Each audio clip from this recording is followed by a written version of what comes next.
Hey, we're Ty and Emily with CCM Magazine, 94 FM The Fish. We are here backstage at the Dove Awards with Tedashii. Thanks for sitting down with us. Man, thank you for having me. I appreciate it.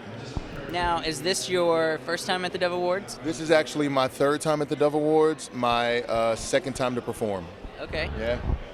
And what was it you performed at? We've been back here. We didn't get to see the stage. You didn't get to see it? Okay, so myself, along with my label mates, I'm on a label called Reach Records. That's Lecrae, who's hosting tonight, Trip Lee, Andy Mineo, KB. We did a medley of songs, and I was able to come out with a part of that and perform. I got a chance to introduce just a sweet friend, Carrie Job, a fellow Dallas resident, and so got a chance to do that. It was amazing. So it's pretty interesting the fact that you're even here, because Christian hip-hop wasn't on your radar as far as what I know. You wanted to do Christian ministry, right? Right, no, not at all. When I first started doing music, it was really kind of battling with my cousins who all did mainstream secular music. And I remember the guy who led me to Christ said, "You're always rapping. Why don't you write down some stuff and talk about Jesus?" And I was like, no, that's corny. I'm not going to do that. That's not what I want to do. And honestly, it was his kind of motivation to keep going with it. And I wrote a song. It was horrible. No one liked it. I went to a little small school in Texas called Baylor University. And man, that was an opportunity for me to do a talent show.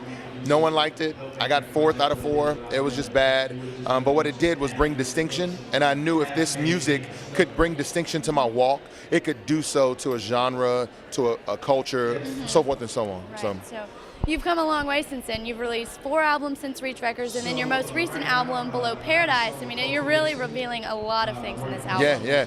I'm trying to do what I think is needed in the moment.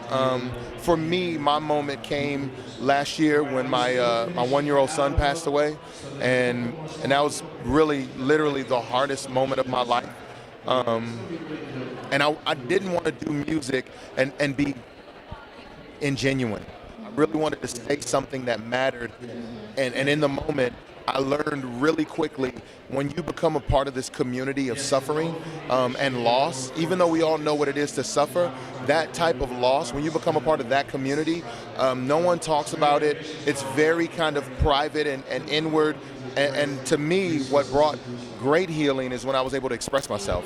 And so music was a part of that for me. And so I just started expressing myself, and before I knew it, there was an album, and people have really responded well. Has that helped you in turn? I mean, you never recover for something like that. You never get over it. There's a place in your heart that's always going to have that special place. Yeah. But has that helped you, be Yeah. able to Do you want me to take? You sure? All right. I didn't know your arm. I was like, you might be getting tired, brother. It has helped me greatly. I mean, honestly, music for me has always been therapeutic. Just as being a person who's a fan of different music and listening, and then being one who's creating the art, it's become very therapeutic for me.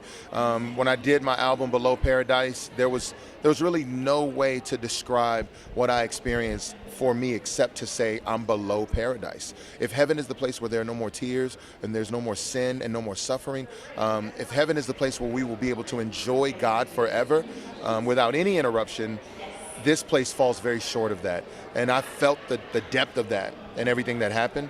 And I had to express it and be honest about it, to be sincere with it and say, hey man, this is a real thing in life.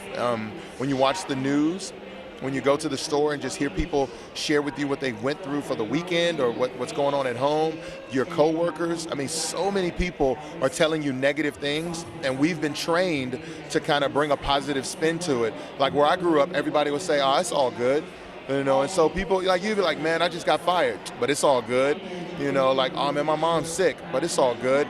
And we want to wash over it and numb it, when in reality, we should address both. There is good and there is bad. There is hurt and there is joy, but we have to deal with it. So now, obviously, through your music, you're touching people, but you also have a radio show. Yes.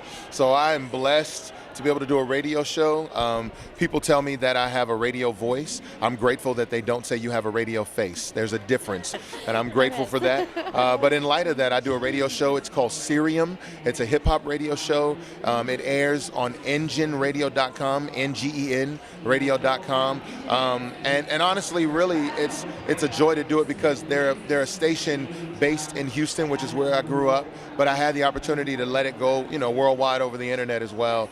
and it's just been a blessing to do it. Every Saturday night at 8 p.m., people can tune in, and they can get good music, but they can hear my heart as well. Awesome. So great to hear all that you're involved with, and thank you for being so transparent with us and sharing your story, and so great to hear the impact that that's having, not only on you, but fans as well, obviously. Tedashii, everyone, be sure to check him out, and his radio show. Yes.